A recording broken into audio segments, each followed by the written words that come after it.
দেখো, এই দেখো, এই দেখো, এই দেখো, এই দেখো তোমার পাঞ্জাবি। এইগুলো কেমন চেঁচাচ্ছি এই সাইজটা।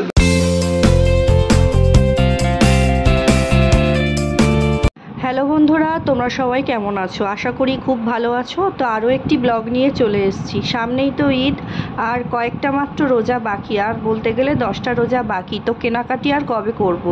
তো ঈদের সময় ছেলেকে পাঞ্জাবি পরাবো, এটা অনেক দিন থেকেই মন চিন্তা করে রেখেছি। ওই জন্য আর দেরি না করে আজকেরই বেরিয়ে পড়লাম ওর জন্য পাঞ্জাবি কিনতে। বেরোনোর আগে তো খুব কাজ ছিল, কিন্তু বেরিয়ে একেবারে চুপ। তো আমার বাড়ির সামনে থেকে অটো টোটো সব কিছুই সবসময় অ্যাভেলেবেল, দাঁড়িয়ে থাকতে হয় না বেশিক্ষণ। তো আমরা টোটোয় উঠে পড়লাম আর কি, টোটো পেয়ে গেলাম। আর আমার ছেলে টোটোয় উঠে চারিদিকে চোখ বড় বড় করে তাকিয়ে রয়েছে। বাইরের গাড়ি ঘোড়া সব কিছু, মানে লোকজন বেশ ভালোভাবে উপভোগ করছে।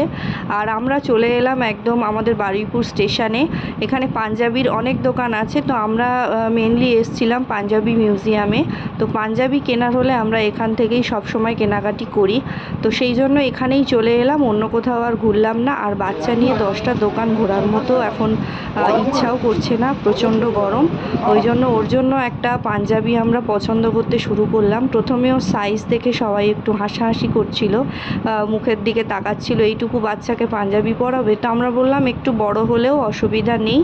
আর নানান রকম পাঞ্জাবি দেখাতে শুরু করলো। তো যেগুলো এগুলো দেখাচ্ছিল, এগুলো হচ্ছে জামদানির, কিন্তু এগুলো আমার মনে হলো বাচ্চাকে এখন পরালে কমফোর্টেবল হবে না, গায়ে ফুটবে, র্যাশ ট্যাশ বেরোতে পারে। তো সেই জন্য আমরা বললাম কটনের দেখালে ভালো হয়।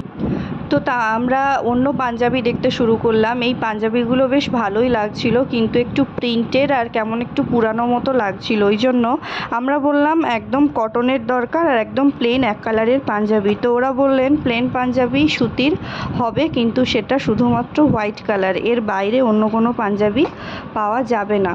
তো সেই কারণে আমরা এই সব পাঞ্জাবিগুলো দেখলাম না। তারপরে আমাদের হোয়াইট পাঞ্জাবিটাই উনি দেখাবেন বললেন। তো আমরা সেই জন্য ওয়েট করছিলাম। এদিকে আমার ছেলেও একটুখানি ছটফট করছিল আর কি, বেশিক্ষণ বাইরে রাখা একেবারেই মানে মুশকিল।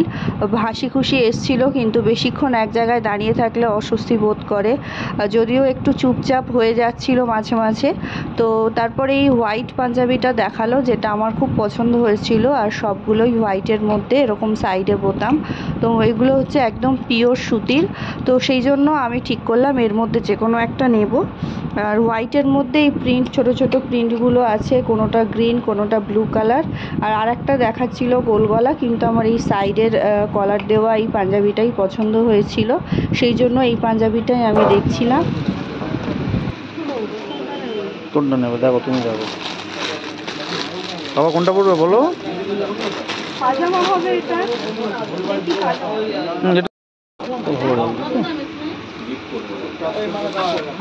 এই তো চলে যাবো,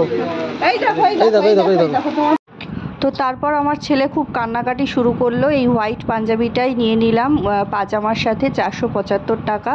যেটা অনলাইনে আমরা পেমেন্ট করলাম, আর করে সোজা এখানে টোটো অটো সব চলছিল, তো আমরা অটোয় উঠে গেলাম আর কি। আর প্রচণ্ড রোদ, যেহেতু দুপুরবেলা বেরিয়েছিলাম, ওই জন্য অটোয় উঠে গেলাম। আর এবার সোজা বাড়ি যাব। এদিকে আমার ছেলেও কোলে একদম চুপ করে বসে আছে, এতক্ষণ কাঁদছিল, অটোতে উঠে আবার চুপ করে গেছে। বেশ ওকে নিয়ে কদিন বাইরে ঘোরাঘুরি হচ্ছে, ঈদের পারপাসে কেনাকাটি করতে যাওয়া নিয়ে, না হলে একেবারেই বাইরে বেরোনো হয় না। তো চলো, বাড়ির কাছাকাছি এসে গেছি, এবার ঘরে ঢুকবো। আর দেখা হচ্ছে আবার নেক্সট ব্লগে। ব্লগটা কেমন লাগলো অবশ্যই কিন্তু কমেন্ট করে জানিও, আর সাবস্ক্রাইব করতে কিন্তু ভুলো না। আসবো আবার পরের ভিডিওতে। সবাই ভালো থেকো, টাটা।